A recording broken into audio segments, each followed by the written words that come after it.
dengan seluruh dimensi kegiatan kehidupan yang ada di madrasah, itu diharapkan ada sentuhan cinta yang bisa meresap pada setiap kegiatan tersebut. Kira-kira menarik begitu, karena istilah cinta ini sangat populer, sangat terkenal di lintas generasi. Kalau kita melihat hari-hari terakhir ini, kata-kata cinta itu hampir tidak ada yang tidak mengenal apa itu pelajaran.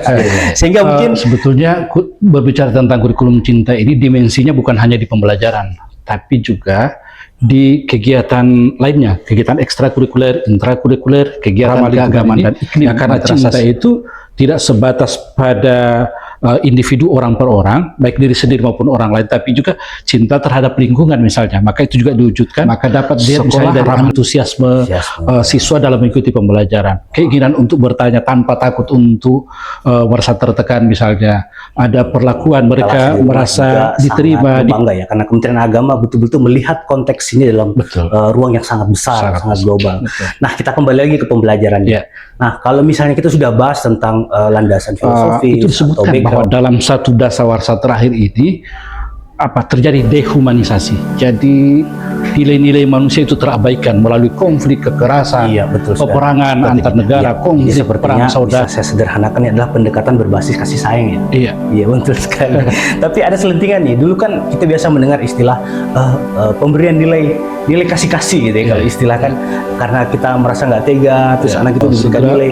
Melakukan sosialisasi, jadi bukan hanya paradigma berpikirnya seperti apa itu kurikulum cinta, tapi praktisnya. Jadi contoh prakteknya bukan hanya seminar pemahaman itu, tapi langsung praktek gitu kan.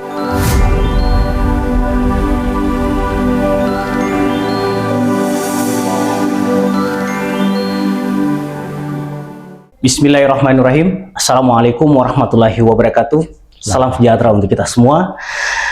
Pemirsa Etalase dan sahabat religi dimanapun Anda berada, bertemu lagi hari ini di Etalase, Ruang Informasi dan Edukasi Kantor Kementerian Agama Kabupaten Kolaka. Dan hari ini kita akan berbicara tentang satu hal yang sangat hangat dibicarakan baru-baru ini di Kementerian Agama Republik Indonesia, dan tentunya juga hangat dibicarakan di Kantor Kementerian Agama Kabupaten Kolaka, yakni terkait dengan kurikulum berbasis cinta. Ini luar biasa karena ada nomenklatur yang tidak biasa dalam kurikulum kita, dan tentunya untuk membahas ini telah hadir tengah-tengah kita ada Bapak Dr. Ahmad Tadaka. Ya, beliau ini adalah praktisi pendidikan dan juga pengamat kurikulum pada Kantor Kementerian Agama Kabupaten Kolaka. Kita sapa beliau dulu. Assalamualaikum. Assalamualaikum warahmatullahi wabarakatuh. Nah, apa kabar Pak Dokter? Alhamdulillah baik-baik. Wah, luar biasa. Ini pasti sibuk sekali nih, apalagi ada isu atau katakanlah ada hal-hal baru ya terkait dengan kurikulum kita. Iya, benar. Memang kita kedatangan tamu baru yang membuat kita harus beradaptasi dengan si kurikulum cinta tersebut. Iya, luar biasa. Baik, untuk mengawali perbincangan kita Pak Dokter, mohon izin kami ingin sedikit memperkenalkan kepada publik yang ada di rumah atau di mana saja berada terkait dengan kurikulum kita ini, bahwa Kementerian Agama baru-baru ini merilis satu regulasi baru, yaitu KMA nomor 1503/2025 terkait dengan perubahan implementasi kurikulum di tingkat Rodatul Atfal, Madrasah Ibtidaiyah, Madrasah Sanawiyah, dan Madrasah Aliyah. Dan tentunya ini sebenarnya bukan hal yang baru ya, karena mengingat tahun kemarin 2024 Kementerian Agama juga mengeluarkan satu regulasi, yaitu KMA nomor 450 terkait dengan kurikulum.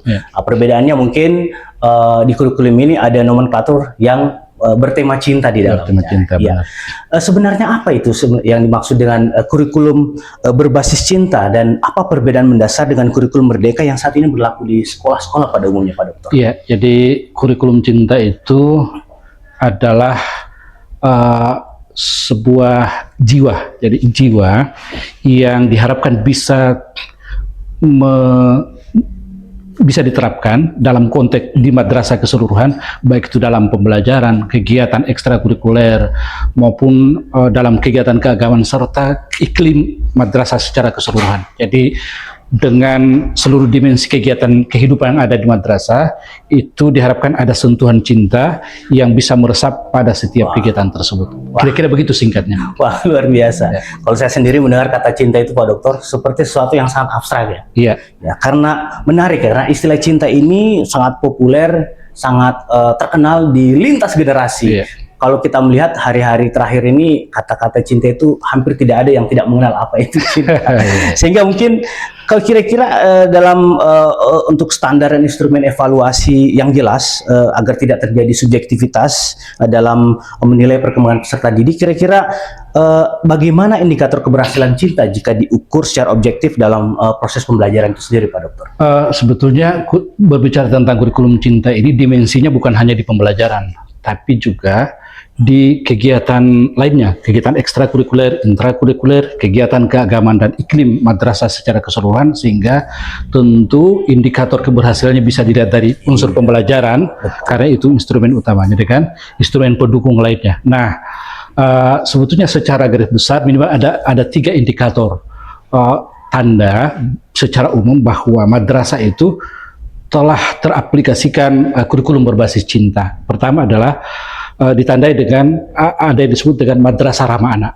Artinya baik pembelajaran maupun kegiatan pendukung madrasah lainnya menempatkan anak sebagai sebuah subjek yang harus diperlakukan secara empati, secara harmonis dan humanis. Yang kedua adalah sekolah ramah lingkungan. Jadi sekolah ramah lingkungan ini ya karena cinta itu tidak sebatas pada individu orang per orang, baik diri sendiri maupun orang lain, tapi juga cinta terhadap lingkungan misalnya. Maka itu juga diwujudkan sekolah ramah lingkungan. Jadi hemat energi, pengolahan sampah, menanam pohon dan sebagainya itu adalah termasuk indikator dari kurikulum berbasis cinta. Dan yang ketiga adalah ada kesejahteraan batin yang ada pada peserta didik dan guru, tenaga pendidik dan warga madrasah secara keseluruhan. Jadi indikatornya nampak di ketiga tersebut. Dalam hal pembelajaran, indikatornya mudah saja. Jadi ketika pembelajaran ini sudah menjadi sebuah budaya yang melekat dalam pembelajaran, meresap dalam kebiasaan sehari-hari guru dan siswa, maka dapat dilihat misalnya dari antusiasme siswa dalam mengikuti pembelajaran, keinginan untuk bertanya tanpa takut untuk merasa tertekan misalnya, ada perlakuan mereka merasa diterima, dipahami dan bisa mendapatkan sentuhan cinta dalam aspek pembelajaran, dalam aspek kegiatan-kegiatan lainnya. Jadi indikatornya seperti itu. Bisa kelihatan. Jadi walaupun cinta itu kelihatan abstrak, tetapi sebetulnya bisa diukur berdasarkan indikator-indikator baik perubahan sikap, perubahan suasana kehidupan di suasana di madrasah atau di sekolah. Wah, mendengar jawaban ini sepertinya saya penasaran apa saja yang melatar belakangnya. Mungkin penting ya untuk mengetahui apakah pengembangan kurikulum tersebut dilakukan berdasarkan penelitian empiris atau teori pendidikan modern, bukan hanya konsep normatif. Nah, pertanyaannya Pak Dokter, apakah kurikulum ini memiliki dasar riset pedagogis yang kuat dan relevan dengan konteks pendidikan agama di Indonesia? Wah, saya kira ini pertanyaan yang cukup bagus sekali, karena salah satu pertanyaan kunci dari segala sesuatu yang dipraktikkan adalah apa yang melatar belakangi, mengapa itu mesti dilakukan. Nah, terkait dengan itu saya kira Kementerian Agama melalui kajian akademiknya itu disebutkan bahwa dalam satu dasawarsa terakhir ini terjadi dehumanisasi. Jadi nilai-nilai manusia itu terabaikan melalui konflik kekerasan, peperangan antar negara, konflik perang saudara di level internasional. Jadi Kementerian Agama tidak hanya memotret di dunia pendidikan, tapi sebetulnya pandangannya jauh ke depan. Jadi oleh Pak Menteri, saya kira ini ide brilian melihat eskalasi dunia sekarang ini 10 tahun terakhir ini. Demikian konflik terjadi antar negara, antar etnis dan seterusnya. Kemudian di tataran nasional ya terjadi apa yang disebut dengan intoleransi, konflik SARA dan seterusnya, dan itu diteliti misalnya oleh Setara Institut bahwa ada kekerasan, ada termasuk juga pelanggaran hak beragama dan seterusnya, sampai kepada tataran yang lebih kecil, misalnya praktek di sekolah, ada bullying. Saya kira ini menjadi isu penting. Akhir-akhir ini saya kira praktek itu banyak terjadi, banyak korban, ya sehingga Kementerian Agama melalui Pak Menteri Agama merasa perlu menetapkan sebuah formula apa kunci dari keseluruhan, mulai dari konteks dunia, konteks regional, konteks nasional maupun konteks lokal madrasah, sehingga bisa teratasi. Maka ya konsepnya adalah melalui kurikulum berbasis cinta tersebut. Karena bukankah cinta itu adalah pendidikan itu adalah sebuah budaya yang diwariskan turun-temurun dari generasi ke generasi, sehingga diyakini bahwa dengan sentuhan pembelajaran, sentuhan kebiasaan sehari-hari, maka akan mengubah paradigma, mengubah perilaku generasi, sehingga diharapkan ke depan dari komunitas kecil di sekolah dia akan melahirkan generasi yang bisa mewarnai secara nasional dan mungkin juga regional, dan bahkan Indonesia bisa menjadi referensi seperti apa praktek beragama, praktek berbangsa, bernegara, lintas negara yang dilandasi oleh cinta tersebut. Iya, wah, Ya, luar saya kira biasa. itu risetnya seperti itu. Iya, jadi saya terutama mungkin pemirsa etalase di rumah juga sangat berbangga ya, karena Kementerian Agama betul-betul melihat konteks ini dalam Betul. ruang yang sangat besar, sangat global. Betul. Nah, kita kembali lagi ke pembelajarannya. Ya. Nah, kalau misalnya kita sudah bahas tentang landasan filosofis atau background dari pemikiran ini Ya. atau kurikulum ini, saya ingin kita berbicara mengenai SDM atau guru-guru yang akan mengaplikasikan ini di dunia pendidikan atau dunia pembelajaran. Tentunya guru-guru kita membutuhkan pelatihan khusus agar dapat menerjemahkan nilai-nilai cinta ke dalam sistem pembelajaran yang dimaksud dalam kurikulum tersebut. Nah, menurut Pak Doktor, bagaimana kompetensi guru dipastikan memadai untuk mengimplementasikan kurikulum berbasis cinta secara konsisten? Ya. Saya kira dengan lahirnya KMA 1503 2025 itu menjadi instrumen yang mewajibkan menggerakkan semua komponen di Kementerian Agama, mulai dari Dirjen Pendes, kemudian di tingkat kanwil sampai di kabupaten, sampai di level madrasah, ini bisa tersosialisasikan dengan baik. Jadi saya kira yang pertama memang melalui sosialisasi. Saya kira podcast ini atas kebijakan Kepala Kantor menjadi sarana untuk menyebarluaskan. Ya, saya kira beberapa kesempatan lalu Pak Kanwil juga sudah melaunching kurikulum berbasis cinta di tingkat provinsi dan juga kabupaten, dan kemudian kita tidak lanjuti dengan beberapa langkah strategis. Kemudian yang kedua, Kepala Kantor juga mengamanahkan kepada tim yang ada di seksi pendidikan madrasah dan tim terkait lainnya untuk segera melakukan sosialisasi. Jadi bukan hanya paradigma berpikirnya seperti apa itu kurikulum cinta, tapi praktisnya. Jadi contoh prakteknya bukan hanya seminar pemahaman itu, tapi langsung praktek di lapangan dalam pembelajaran, baik itu dalam hal administrasi pembelajaran, perencanaan pembelajaran, actionnya di kelas sampai kepada proses asesmen. Jadi mesti ada perubahan mindset terlebih dahulu melalui sosialisasi. Yang kedua ada pelatihan-pelatihan yang terstruktur, kemudian sistematis, lalu kemudian mungkin juga diperlukan semacam pendampingan, coaching terhadap sekolah secara berlapis, dan yang paling penting sebetulnya secara mandiri, secara guru-guru maupun madrasah melalui KKM misalnya, kelompok kerja kepala madrasah, kelompok kerja guru, dan seterusnya, membuat komunitas virtual untuk segera mengakselerasi diri dalam bisa supaya cepat mengimplementasikan kurikulum berbasis cinta. Jadi bertemu antara keinginan secara struktural dari atas, kemudian keinginan guru, lalu kemudian supaya cepat implementasinya. Saya kira seperti itu strateginya. Iya, jadi sepertinya bisa saya sederhanakan, adalah pendekatan berbasis kasih sayang ya. Iya, iya betul sekali. Tapi ada selentingan nih. Dulu kan kita biasa mendengar istilah pemberian nilai kasih-kasih gitu ya, kalau istilah kan, karena kita merasa nggak tega, terus anak itu diberikan nilai. Apakah itu termasuk dalam konteks pendidikan kasih sayang gitu? Atau mungkin bagaimana kurikulum ini bisa menjamin bahwa pendekatan cinta tidak mengurangi ketegasan dalam disiplin serta pencapaian akademik? Seperti selentingan yang saya sebutkan tadi. Jadi mungkin selama ini dipahami bahwa cinta itu identik dengan merasa lebih, perlakuan yang tidak tegas seperti itu, atau bahkan memanjakan peserta didik. Jadi persepsi itu kurang tepat. Jadi justru sebetulnya pendekatan cinta ini melengkapi dari pendekatan disiplin yang ada. Jadi disiplin berbasis cinta justru saling melengkapi, karena ketegasan tanpa cinta ya dia akan kering dan bisa berakibat seperti kasus-kasus sekarang ini, di mana guru diperkarakan, diperhadapkan pada hukum karena pendekatan represifnya ada, tapi muatan cintanya itu tidak diikuti. Jadi misalnya salah satu prakteknya adalah ketika siswa itu layak untuk mendapatkan hukuman, tapi kemudian dia tidak tanpa kekerasan, tanpa bentakan, tanpa pukulan, tapi bentuk penyadaran. Penyadaran itu ada dalam frame konteks cinta. Jadi pemahaman kamu melakukan seperti ini, mengapa kamu lakukan, dan ini konsekuensinya, ini akibatnya. Jadi justru penyadaran itulah, konteks cinta itulah yang dimasukkan ke dalam relung hati, relung jiwa peserta didik, sehingga kesadaran itu muncul dari siswa itu sendiri. Jadi disiplin yang disertai cinta justru saling melengkapi dan tidak saling berbenturan di antara keduanya. Wah, ini luar biasa. Nah, ini mungkin yang terakhir, Pak Dokter.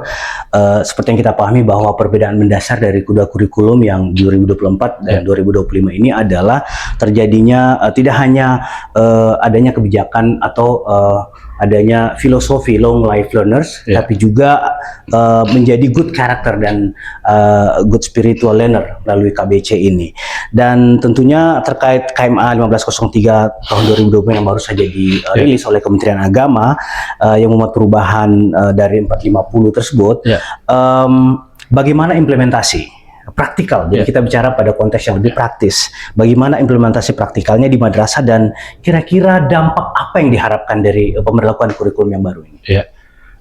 Baik, jadi kurikulum berbasis cinta itu mempunyai 6 dimensi. Jadi 6 macam dimensi cinta itu: cinta kepada Allah, kemudian cinta kepada Rasulullah, kemudian cinta pada diri sendiri, cinta pada sesama, cinta pada lingkungan, dan cinta kepada bangsa dan negara. Nah, ini yang dipoles dalam pembelajaran. Jadi praktek pedagogisnya sebetulnya dia tidak memiliki struktur yang lengkap baku seperti kurikulum Merdeka. Kurikulum cinta itu dia adalah insersi, jadi memberikan nilai tambah pada semua mata pelajaran, tetap mengajarkan mata pelajaran IPA, Bahasa Indonesia, Matematika, tapi kemudian mendapatkan sentuhan nilai cinta tersebut. Prakteknya adalah, jadi kita memperhatikan tema apa. Jadi setiap mata pelajaran yang diajarkan itu kemudian kita kaitkan. Jadi guru harus memiliki kemampuan pemikiran mendalam. Tema ini kira-kira dia relevan dengan tema yang mana di antara, minimal 1 di antara 6 yang ada. Setelah kita pasangkan kira-kira materi kalkulus misalnya, materi perkembangan biakan makhluk hidup, kira-kira yang paling cocok masuk tema cinta yang mana? Tema yang kedua, lalu kemudian materi intinya yang telah disebutkan oleh Kementerian Agama. Kemudian langkah-langkah pedagogisnya seperti apa. Jadi dia tidak akan menambah beban guru untuk membuat perencanaan pembelajaran yang double, kemudian evaluasi yang double, tapi dia merupakan satu kesatuan dari kurikulum Merdeka yang ada. Tinggal ditambahkan dengan sentuhan cinta tersebut. Jadi temanya, kemudian kontennya, materi cintanya seperti apa, dan itu sudah disiapkan oleh Kementerian Agama melalui silabus insersi tersebut. Yang kemudian yang ketiga adalah langkah pedagogiknya seperti apa. Jadi guru bebas mengawinkan dengan materi pelajaran yang sudah ada, lalu kemudian untuk mencapai tujuan. Yang keempat adalah asesmennya. Itu dalam konteks pembelajaran, tapi di luar pembelajaran, ya misalnya kegiatan ekstrakurikuler, kegiatan keagamaan, dan kegiatan iklim lainnya, itu semua dicatat, diinventarisir, dicatat seluruhnya. Misalnya pembiasaan baca surah pendek, sholat duha dan seterusnya, itu didaftar. Dan ketika semua sudah didaftar, maka materi-materi yang ada, pembiasaan selama 7 hari dalam sepekan itu, lalu kemudian dimasukkan. Ini masuknya cocoknya tema apa? Tema cinta kepada Allah, cinta kepada lingkungan, cinta kepada diri sendiri, dan seterusnya. Nah, dengan memasukkan tema-tema cinta tersebut, lalu kemudian tim atau guru secara individu mengolah ketika melaksanakan kegiatan, tidak hanya mengajarkan keterampilan pada kegiatan tersebut, misalnya pramuka, kesenian, tapi juga berusaha untuk memasukkan nilai cinta tersebut. Jadi bukan hanya konteks pembelajaran, tapi keseluruhan ekosistem dan kegiatan sekolah itu masuk unsur cinta di dalamnya. Luar biasa. Dengan insersi seperti itu, memasukkan seperti itu, maka dampak yang diharapkan adalah, dampak yang akan terjadi adalah ada terjadi perubahan iklim di sekolah itu, di mana semuanya nuansa cinta itu lahir, harmonis itu ada, kemudian inklusif itu ada, di mana setiap orang merasa diperlakukan dengan sama, diperlakukan dengan penuh cinta. Nah, jadi indikator dari dampak keseluruhan adalah melahirkan iklim di mana setiap orang merasa memiliki cinta, memberi cinta, dan berhak mendapatkan cinta Iya. dari komunitas sekolah. Wah, atau luar madrasah. biasa. Saya yakin pemirsa di rumah atau dimanapun pemirsa telah berada sudah memiliki pemahaman yang sangat baik tentang kurikulum cinta yang sedang dikembangkan oleh Kementerian Agama, terutama di Kementerian Agama Kabupaten Kolaka. Dan tentunya terima kasih Ustadz, luar biasa atas waktunya. Siap. Dan kita berharap pemberlakuan kurikulum berbasis cinta yang digaungkan atau diimplementasikan oleh Kementerian Agama Republik Indonesia tahun 2025 dapat mewujudkan generasi penerus yang tidak hanya unggul secara akademik, tetapi juga memiliki karakter luhur, karakter berempati, toleran, dan humanis. Dan tentunya ini sebagai respon terhadap krisis nilai dan dehumanisasi yang sudah disampaikan oleh Pak Dokter tadi di era modern sekarang ini. Dan tentunya selanjutnya kita berharap juga bahwa kurikulum berbasis cinta dapat menciptakan lingkungan pendidikan dan ruang belajar yang manusiawi dan memanusiakan. Iya, kurang lebih seperti itu ya, Pak Dokter. Betul. Iya. Baik, demikianlah bincang-bincang kita dengan Bapak Dr. Ahmad Tanaka MPD, dan tentunya terima kasih atas waktunya Pak Dokter. Terima kasih kembali. Dan mudah-mudahan pembicaraan ini bisa mencerahkan dan menginspirasi kita semua. Dan baik, demikianlah, masih banyak hal lain yang akan kita bahas di edisi etalase lain di masa yang akan datang. Dan sampai ketemu di sesi selanjutnya. Sampai jumpa dan salam edukasi.